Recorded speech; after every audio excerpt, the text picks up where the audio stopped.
नमस्कार मैत्रिणींनो, सवलतच रेसिपी या यूट्यूब चॅनलवर तुमचं सर्वांचं स्वागत। हे बघा, मी आज तुम्हाला कवळ्याची भाजी दाखवणार आहे।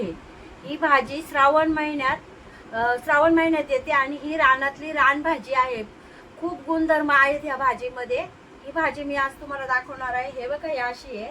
आता ह्या भाजीची आपल्याला अशी पानं खुडून घ्यायची आहेत आणि भाजी हे बघा, चिंचेच्या पानासारखी ज्याची पानं असतात ह्याला कवळ्याची भाजी म्हणतात।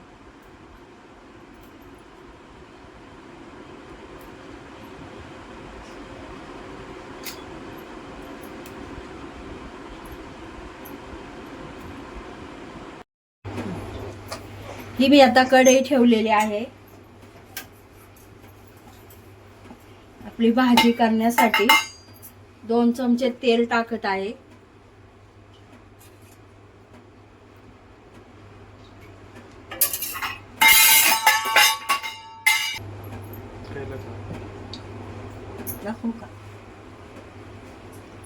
हे बघा, हे कढईमध्ये तेल टाकलेलं आहे। ही भाजी एकदम स्वच्छ 2-3 वेळा धुवून घेतलेली आहे। हा कांदा, हे शेंगदाणे भाजलेले घेतलेले आहे। याचा आपल्याला जाडसर कूट करायचा आहे। ही हिरवी मिरची वाटून घेतलेली आहे, जिरे, मोहरी आणि लसूण। हे बघा, आता मी हा लसूण ह्या एका दगडाच्या गोट्याने ठेचून घेत आहे। हे बघा, लसूण टाकत आहे।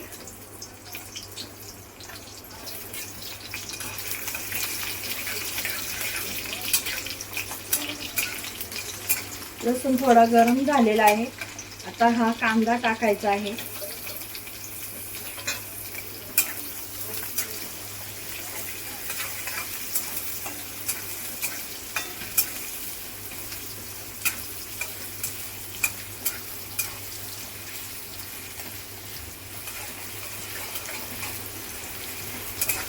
कांदा जरा तांबूस होऊन द्यायचा आहे आपल्याला थोडासा।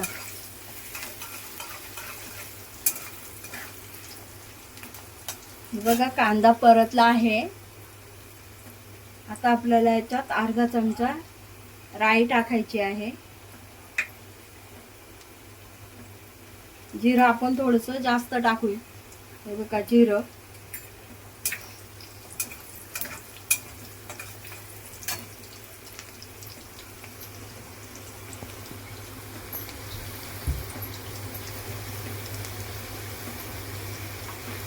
थोडासा हिंग,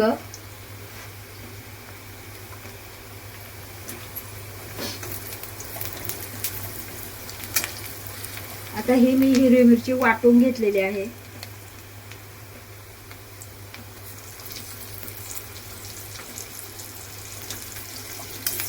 हिरवी मिरची टाकल्यानंतर सर्व आपल्याला असं थोडंसं परतून घ्यायचं आहे। हे शेंगदाण्याचं आता जाडसर कूट करणार आहे मी। हे बघा, ही भाजी एकदम स्वच्छ अशी धुवून घेतलेली आहे।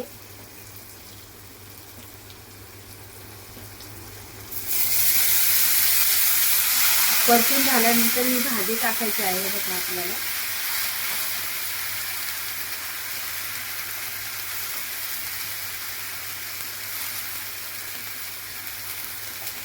पूर्ण मिक्स करून घ्यायची भाजी।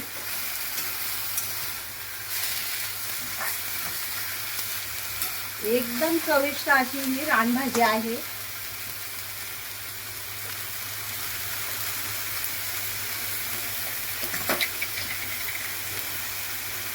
चवीप्रमाणे मीठ,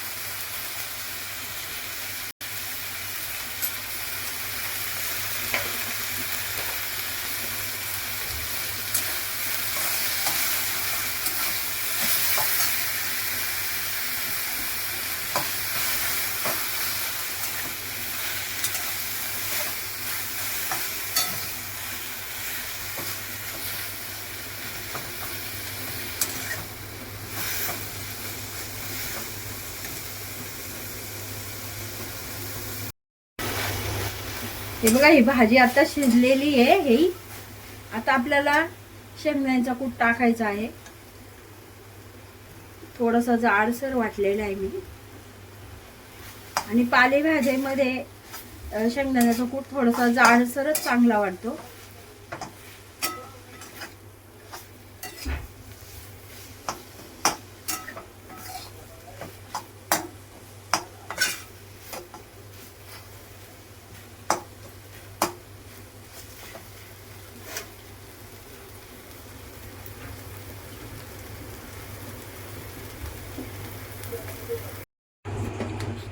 ही आपली रानातली रानभाजी आणि भरपूर गुणधर्म असलेली श्रावण महिन्यात येणारी ही कवळ्याची भाजी अशी तयार झालेली आहे बघा. एकदम कशी हिरवीगार आणि छान दिसते आणि खायला तर एकदम मस्त चविष्ट भाजी आहे. बाजरीच्या भाकरी बरोबर, तांदळाच्या भाकरी बरोबर खायला खूप छान असते. वर्षातून एकदाच आपल्याला ही भाजी खायला भेटते.